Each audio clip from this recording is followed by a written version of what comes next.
Hi friends, Anandi Simhadri దగ్గరికి వస్తుంది. సింహాద్రి తాగుతూ బాధపడుతూ ఉన్నాడని.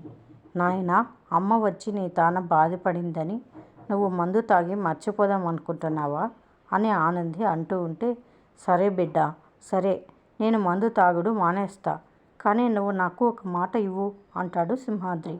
ఏంటి నాయనా, ఏం మాట అని అడుగుతుంది ఆనంది. మీ అమ్మని ఎవరైతే చంపినారో వాళ్ళ మీద మనము కేసు పెట్టాలి.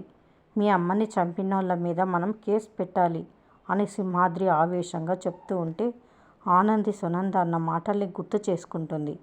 ఇప్పుడు మీ నాన్న ఒకవేళ పొరపాటున కేసు పెట్టాలనుకుంటాడేమో జీవనం మీద. పెట్టడానికి వీల్లేదు, పెడితే మాత్రం నేను ఊరుకోను. అలాంటి ప్రపోజల్ తీసుకొస్తే మీ నాన్నని నువ్వే కన్విన్స్ చేయాలి అన్న మాటల్ని గుర్తు చేసుకుంటుంది. ఏంది బిడ్డ, ఏం మాట్లాడావు అంటాడు సింహాద్రి.